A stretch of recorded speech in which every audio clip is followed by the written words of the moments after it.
하나님께서 사랑하시는 여러분, 하나님을 사랑하는 여러분들의 주일 예배가 하나님께 영광되고 여러분의 삶과 인격, 모든 생활 속에는 큰 복이 되시기를 주님의 이름으로 축원합니다.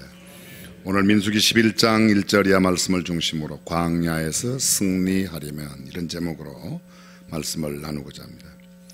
일반적으로 사람들은 삶을 살아가는 과정을 논할 때 여러 가지 비유나 은유적으로 표현합니다.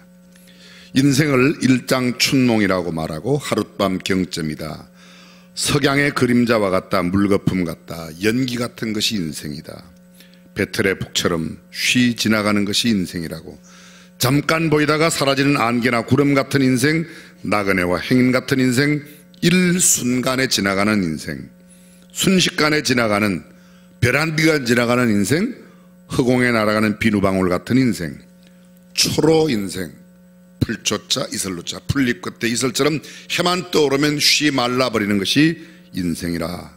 이런 표현들은 모두 인생의 허무와 덧없음, 짧은 것을 표현하는 말들입니다. 어떤 사람들은 인생을 광풍노도가 대적하는 망망대해를 항해하는 이력편주에 견주어 말합니다.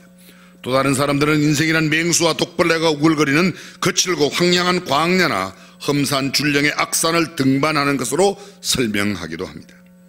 이들은 인생의 번뇌와 문제, 고민과 고난, 역경을 이해하고 인생 가운데 얼마나 힘든 상황이 있는가를 이렇게 표현하기도 합니다.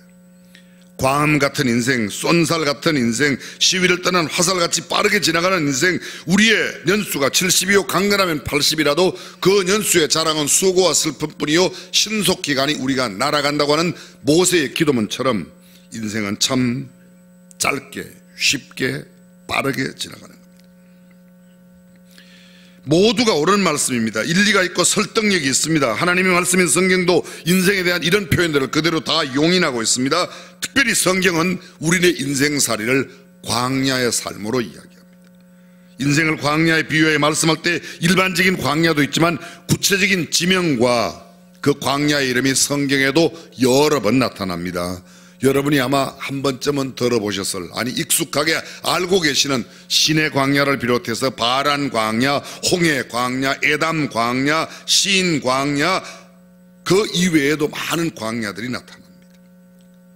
모압 광야, 아라바 광야, 그데못 광야, 수르 광야, 예수님이 시험을 받았던 그 산은 시험산, 유대 광야에 있는 산입니다. 이스라엘 백성들이 애굽에서 400년 동안 종살이, 노예살이 가운데 하나님께서 보내신 모세를 통하여 인도함을 받고 젖과 꿀이 흐르는 가나안 땅을 가는 동안에 40년 세월을 보냅니다. 그 기간의 삶을 모두 광야를 지났다고 성경은 이야기합니다. 사랑하는 성도 여러분, 광야가 어떤 곳입니까? 광야의 특징이 무엇입니까? 한 3개월 전 지난 8월 12일 주일날 제가 설교하였던 내용인데 혹시 기억을 하실지 모르겠습니다. 빈들에서, 광야에서 하나님의 음성을 들었다. 침례 요한 이야기 기억나십니까? 그때 성경에 광야라는 단어가 나온다고, 몇 번 나온다고 그랬죠? 감사해요. 잊어주셔서 259번 나옵니다. 구약에 224번, 신약에 35번. 이 광야라는 뜻, 문자적인 뜻으로 미개척의 인적이 없는 땅, 넓은 들판, 거친 땅, 거친 덜, 빈들, 사막, 또 다른 의미로 목초지, 황폐한 땅, 아무도 살지 않는 땅, 풀이 자라지 않는 땅이라는 뜻을 갖고 있습니다. 히브리어는 명사와 동사로 구분되어 있는데 광야, 다바르라고 하는 말은 말하다, 선포하다, 명령하다, 약속하다라는 뜻의 동사가 있습니다. 명사로는 미드바르라고 해서 말씀을 하시는 곳, 하나님의 음성을 듣는 곳, 하나님을 배웁는 장소, 하나님의 음성을 듣는 장소, 고요하게 하나님과 교제하는 장소. 다시 말하면 광야는 양면적인 의미가 있습니다. 고통과 역경과 문제가 많고 시험이 많은 어려운 삶을 광야로 표현하고, 또 한편 그런 역경과 어려움 가운데 세미하게 들려오는 하나님의 음성을 듣는 곳, 하나님과 깊이 만나는 곳이라는 그런 뜻의 의미가 있습니다. 히브리서 11장 38절에 히브리서 기자는 말하기를 광야 같은 이 세상은 하나님의 나라 백성이 영원히 거할 곳은 되지 못한다고 말씀하고 있습니다. 다시 말하면 광야는 지나가는 것이지 광야가 아무리 좋아도 아무리 매력적이라도 그곳에 둥지를 털고 영원히 살아야 할 곳은 아니라는 겁니다. 광야의 특징이 어떻습니까? 쉽게 여쭤보겠습니다. 애굽이 살기에 편해요? 광야가 편해요? 애굽이 편해요. 다시 말하면 광야는 애굽보다도 힘들고 불편한 곳입니다. 먹을 것이 없습니다. 씨를 뿌리지 못합니다. 경작하지 않는 목초지가 있는 곳입니다. 들나귀와 시랑, 승냥이, 이리, 독수리, 타조 이런 것들만 살고 있습니다. 독사와 전갈, 독벌레들이 사는 곳입니다. 마실 물이 없습니다. 잠자리가 늘 불편합니다. 한낮에는 장렬하는 뜨거운 불볕 태양과 밤이면 바람과 추위에 뼛속 깊이 파고드는 아픔이 내 몸으로 실제적으로 경험하게 되는 그런 곳이 광야입니다.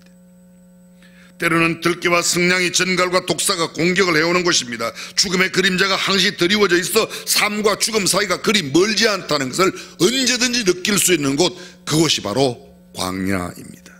사랑하는 성도 여러분, 소위 4차 산업혁명 시대를 살고 있는 우리 주위를 자세히 살펴보십시오. 분주한 현실을 조금 내려놓고 현대인이 살고 있는 삶의 환경을 바라보십시오. 광야 아닌 곳이 없습니다. 정치도 광야입니다. 어느 나라 할 것 없습니다. 지금 한미 관계 그렇게 좋은 미롤 관계가 아닙니다. 미중 관계 그렇게 좋은 관계가 아닙니다. 한일 관계 지금 광야입니다. 남북 관계가 굉장히 화해가 있어서 참 평화롭게 느껴져서 좋기는 한데 아직은 광야입니다. 경제도 마찬가지입니다. 대기업도 중소기업도 소상공인도 무역도 중견기업들 말단 근로자까지 다 힘들다고 말합니다. 어저께 어떤 분이 그러더라고요. 우리 교회에서 남문까지 가는데 수많은 가게들이 있는데 가게가 2, 3개월에 간판이 바뀐대요. 업종이 바뀐대요. 경제가 호황이지 않다는 이야기. 오늘 아침에 또 어떤 분이 그러더라고요. 얼마나 많은 가게들이 문을 그렇게 쉽게 닫고 있는지. 경제 상황 광야입니다. 문화도 마찬가지입니다. 도덕의식 없는 일들이 쉽게 많이 자행되고 있습니다. 교육이 마찬가지입니다. 근래에 여러분이 자주 들으시는 어린이집 유치원 문제 그것뿐이겠습니까? 중고등학교 마찬가지입니다. 대학교 심각합니다. 내년까지만 입학생 정원, 대학 입학 정원만큼 고등학교 졸업자가 나와요. 내후년부터는 고등학교 졸업생 모두가 다 대학 가도 대학에 인원을 못 채웁니다. 앞으로 한 15년, 20년만 지나가면 지금 현재 있는 대학 3분의 1 정도는 없어져야 대학 정원 맞게 갑니다. 출산을 하지 않았기 때문에 심각합니다.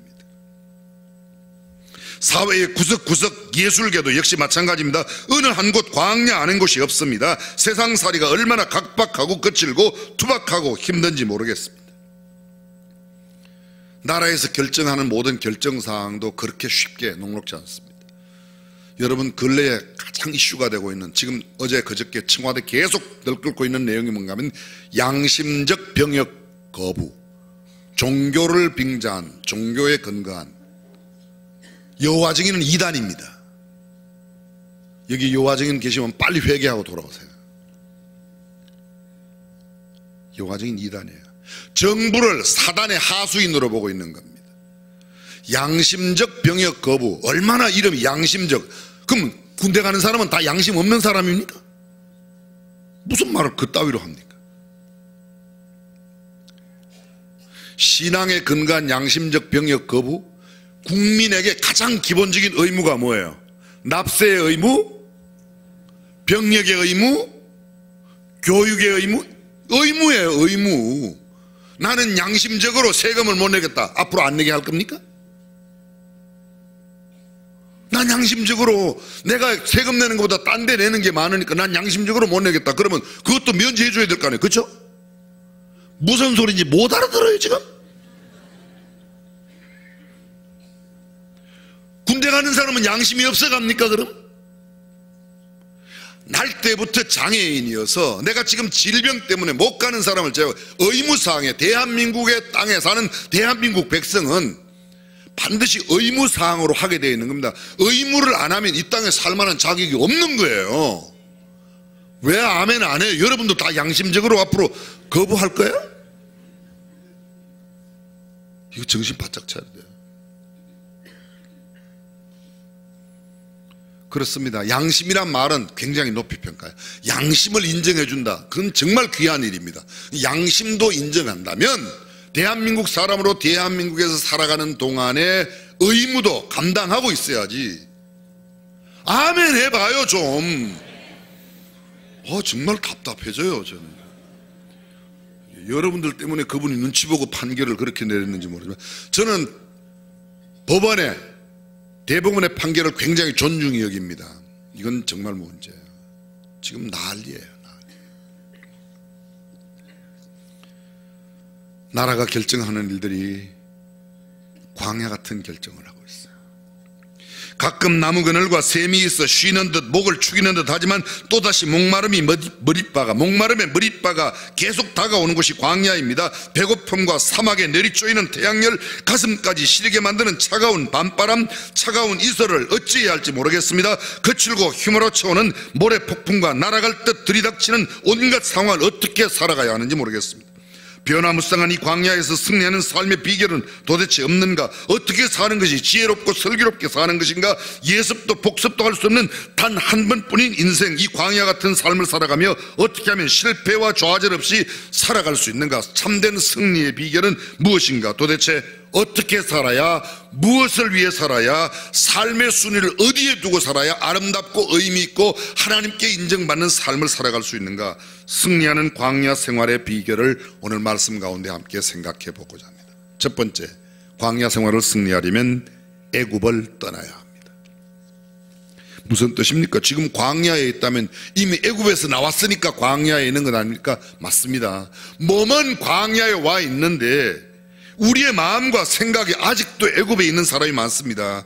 육체만 애굽을 떠났다고 떠나는 것이 아닙니다. 영혼과 마음과 정신도 애굽으로부터 떠나야 합니다. 애굽과 결별해야 합니다. 내 생각과 내 습관, 내 태도, 삶의 모든 일들 애굽과 단절하고 애굽과 완전히 결별해야 내가 어떻게 애굽을 떠나왔는지, 어떻게 홍해바다를 건넜는지, 그래서 어떻게 지금 이 광야에 들어오게 되었는지, 애굽과 결별되지 않은 사람은 광야를 살아가도 늘 애굽을 그리워하는 겁니다.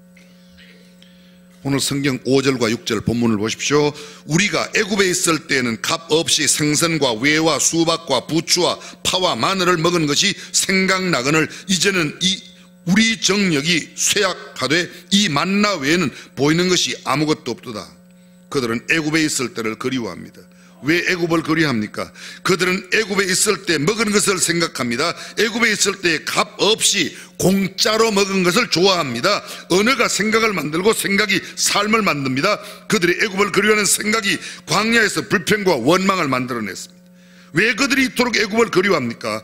그것은 그들이 애굽을 완전히 떠나오지 못하였기 때문에 애굽의 생각, 애굽의 사고, 애굽의 삶의 태도, 애굽의 습관을 지금도 기억하고 있으면서 툭하면 그 쉬운 말로 말씀드리겠습니다. 나 예수 안 믿을 때 하던 거를 예수 믿고 나서도 저를 잘 보세요. 저를 잘 보세요. 나 오늘 갑자기 옛날 게 생각나.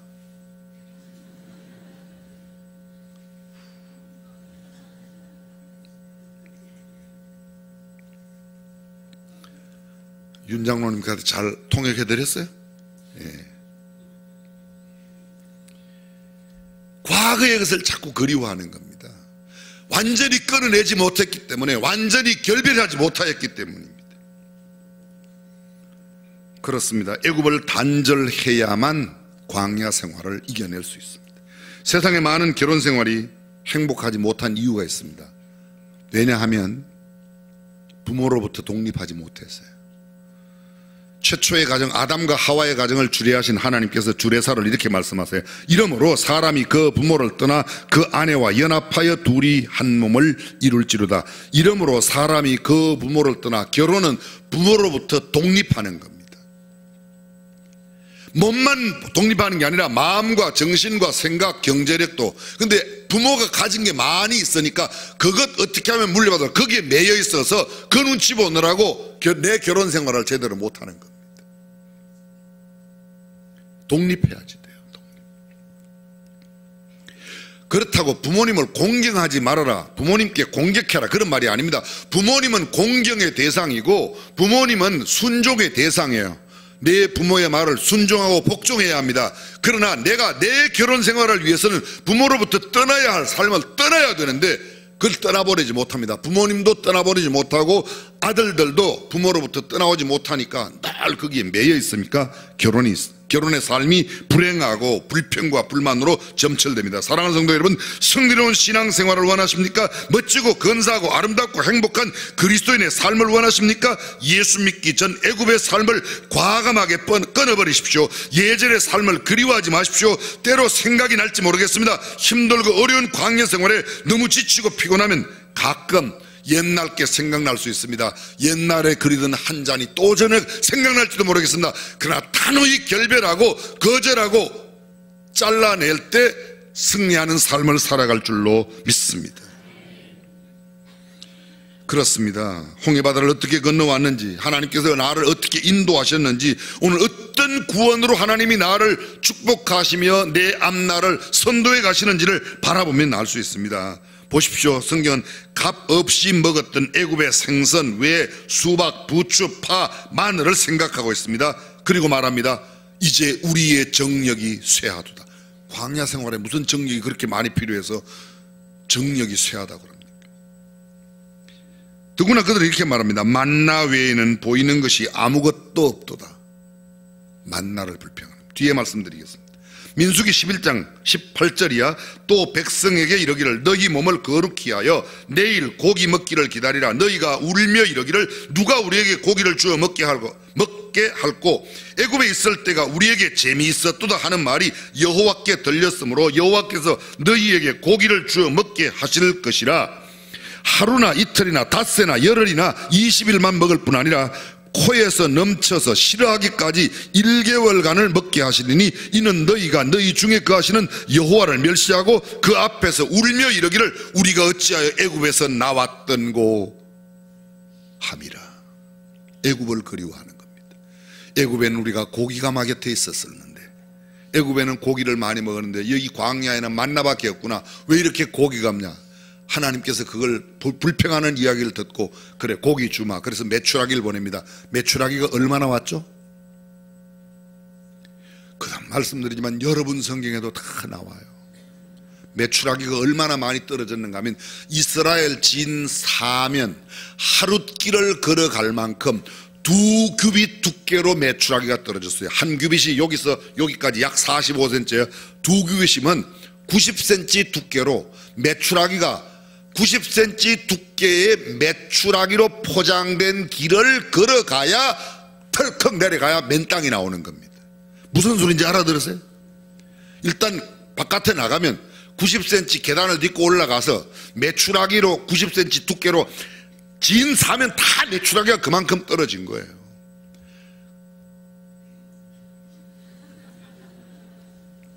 그런데 그 고기를 그들이 먹었어요? 못 먹었어요?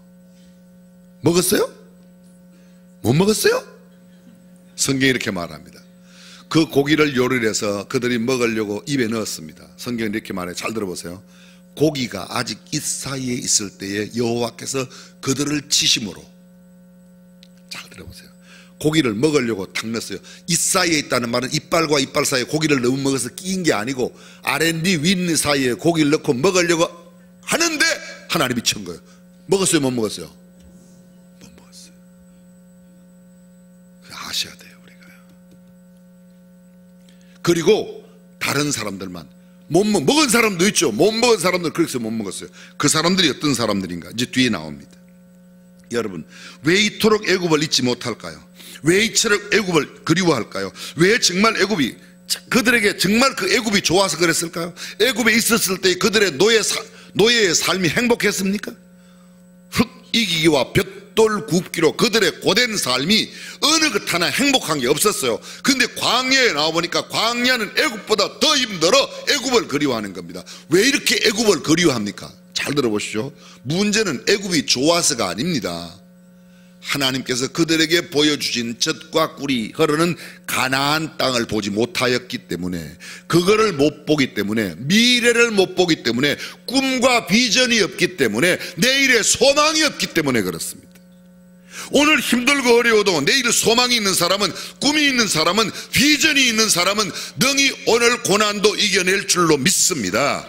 왜 사람들이 과거로 자꾸 돌아가려고 그러냐? 미래가 없으니까. 나이가 80이 되고 90이 되어도 미래를 바라보고 하나님 나라를 바라보고 소망 중에 살아가는 사람은 승리합니다. 그러나 나이가 20살밖에 안 됐어도 맨날 나 중학교 다닐 때, 나 국민학교 다닐 때, 초등학교 다닐 때, 그건 이미 늙은 겁니다. 여러분들은 미래를 바라보십니까? 과거를 그리워하십니까? 이스라엘 백성들이 광야에 나왔어요. 왜 나왔어요? 젖과 꿀이 흐르는 가나안 땅을 바라보고 가기 위해서 나왔는데 그걸 보지 못하고 애굽을 그리워하는 겁니다. 광야의 승리로운 삶의 비결 첫 번째 뭐예요? 애굽을 떠나야 합니다. 그렇습니다. 미래를 바라보는 사람은 사명감으로 넘칩니다. 삶의 의미와 가치를 갖게 됩니다. 인생의 목표와 뚜렷한 목적이 있기 때문에 그들은 얼마든지 의미 있게 살아갈 수 있습니다. 그러나 만약 이런 비전이 없어지면, 목적이 사라지면 오늘을 허송세월합니다. 사명감은 없어집니다. 사랑하는 성도 여러분, 맑고 투명한 시선으로 미래를 바라보십시오. 가나안을 바라보십시오. 미래는 현실로 가져와 오늘 힘들고 어려워도 그 미래를 바라보고 승리하는 저와 여러분이 되시기를 주님의 이름으로 축원합니다. 승리의 비결입니다. 둘째 승리의 비결, 광야에서 승리하려면 잡족을 제거하라. 잡족을 제거하라. 4절을 보십시오. 이스라엘 중에 섞여 사는 무리가 탐욕을 품에 이스라엘 자손도 다시 울며 가로되 누가 우리에게 고기를 주어 먹게 하겠고. 이스라엘 중에 섞여 사는 무리, 이스라엘 백성이 왜 애굽을 못 잊어 그리워하게 되었는가? 무엇 때문에, 누구 때문에 그런 일이 생겼는가? 성경은 말합니다. 이스라엘 백성 중에 섞여 사는 무리가 탐욕을 품었습니다. 섞여 사는 무리의 특징이 뭐예요? 탐욕을 품는 겁니다. 출애굽기 12장에 보게 되면 그들이 유월절을 지키고 430년이 되던 그날에 모세의 인도를 받고 이스라엘 백성들이 나옵니다. 그런데 이스라엘 백성들만 나온 게 아니라 그들 가운데 애굽에 함께 살고 있었던 이스라엘 사람들과 함께 사는 중다한 잡족들도 그들과 함께 애굽을 나왔어요. 잡족을 데리고 나온 게 문제입니다. 이 잡족의 특징이 뭐라고요? 탐욕을 갖고 있습니다. 잡족 그러면 뭐예요? 탐욕. 탐욕 그러면 잡족. 장경동 목사님 식으로 한번 해보겠습니다. 잡족. 잡족 그러면 잡족이라고 안 하고 탐욕 그러는 거예요. 탐욕. 잡족이에요. 내 안에 있는 탐심, 그게 잡족이고 그 잡족들의 특징이 뭔가 하면 탐심이라는 거예요. 탐심이라는 거예요. 왜 문제가 돼요? 우리가 이 땅에 살아가면 문제가 되는 게 무엇 때문입니까? 탐심 때문이에요. 탐심. 욕심 때문입니다. 히브리인과 결혼했던 애굽 사람, 그들의 자녀들, 애굽의 포로로 잡혀왔던 다른 족속들, 그들이 함께했습니다. 바로 이들이 문제입니다. 섞여 사는 무리들이, 이스라엘 사람들이 아닌 사람들이, 오늘날 말로 말하면 오늘날 표현으로 말하면 문의는 예수 믿는 사람인데 내용은 예수 믿는 사람이 아니에요. 이름만 그리스도인, nominal Christian, 명목상 그리스도인이에요. 누가 물으면 예수 믿는다고 그래요. 교회 나간다고 그래요. 그런데 예수 믿는 사람 냄새가 전혀 안 나는 사람, 그게 섞여 사는 내 안의 탐심, 욕심 때문에 그렇습니다.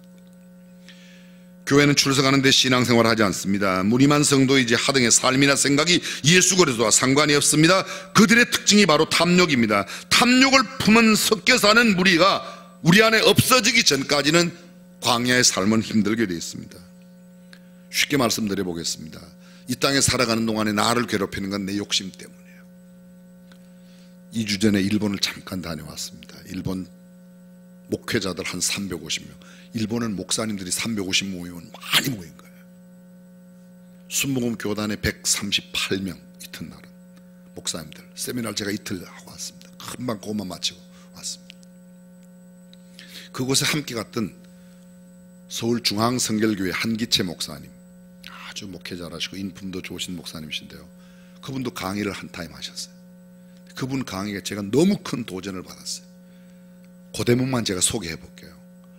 공을 사로 쓰면 세상에 문제가 생기고 사를 공으로 쓰면 세상에 다 인정받고 좋아한다. 쉽게 말하면요, 공적인 것을 내 것인 것 마냥 내가 욕심을 내서 가지면 사회에 문제가 생기고, 내 개인적인 것인데 여러 사람이 쓸 수 있도록 공적으로 사용하면 그 사람은 누구든지 도와하고 남들에게 인정받고 하나님도 인정하여 주실 줄로 믿습니다.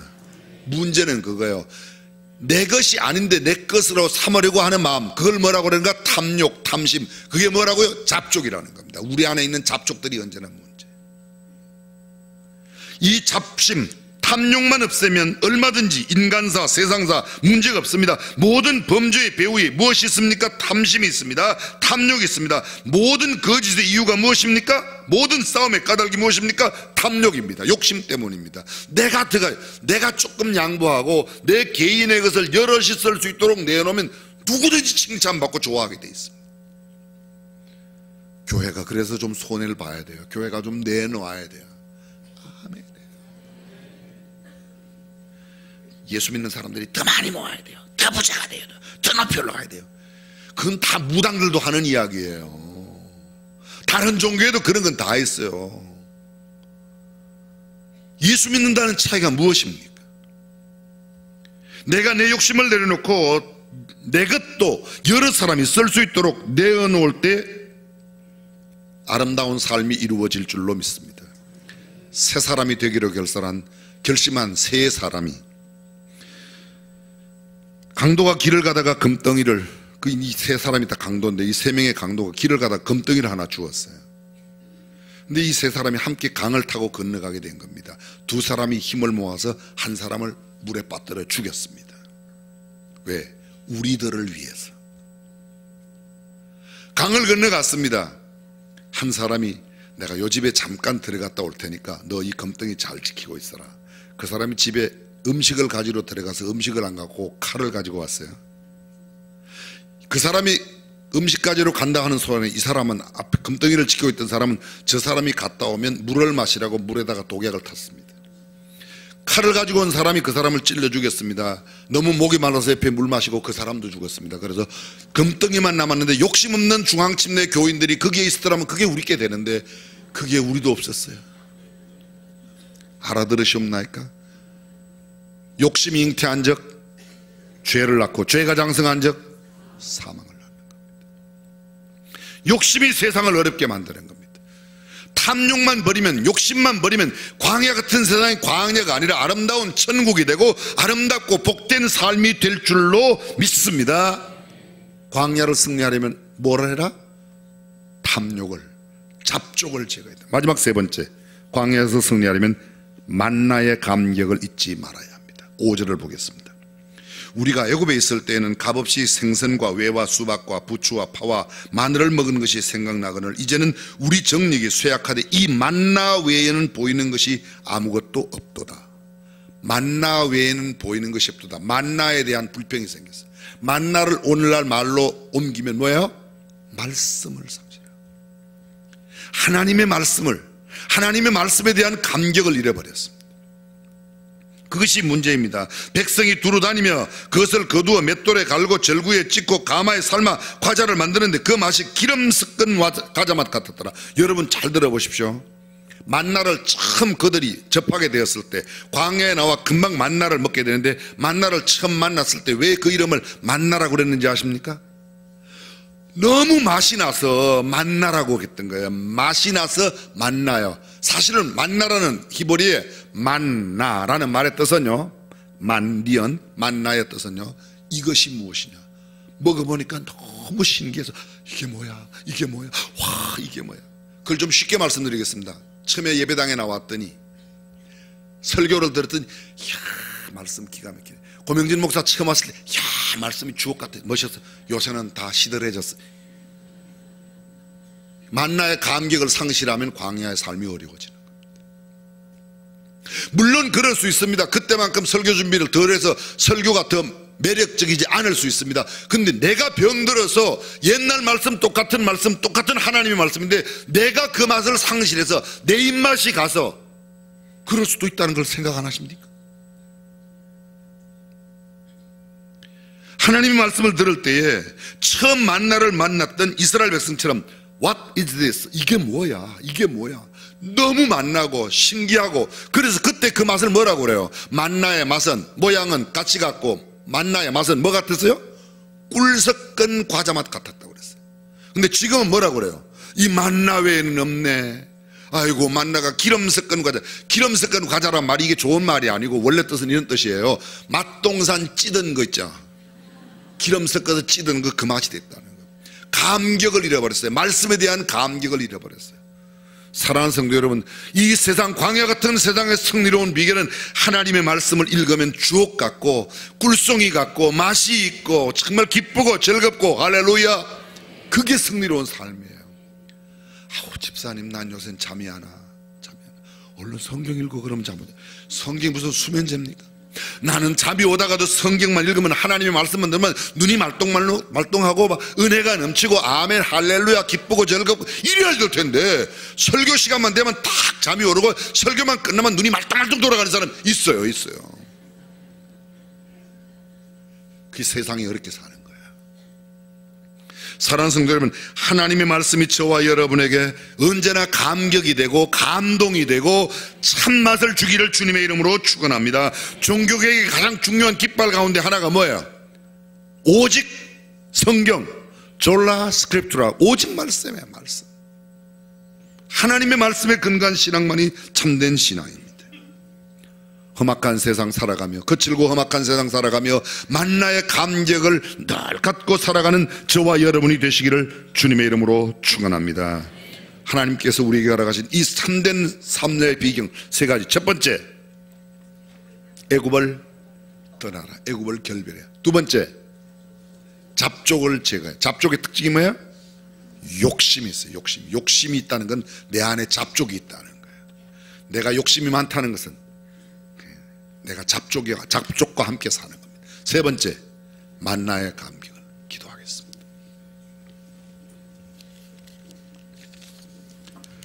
살아계신 우리 하나님 아버지, 광야 같은 세상을 살아가며 지칠고 힘들고 어렵지만, 때로는 문제가 있고 고난과 역경이 다가오지만 늘 승리하는 우리가 되게 하여 주시옵소서. 말씀에 대한 감격을 허락하여 주옵소서. 내 안에 있는 탐심을 제하도록 주의 성령께서 역사하여 주시옵소서. 과거의 삶을 과감하게 정리하고 결별하여 이제는 애국과 상관없는 새로운 생각, 가나안을 향한 꿈과 비전으로 살아가는 사람들이 다 되게 하여 주시옵소서. 주 예수님의 이름으로 기도합니다.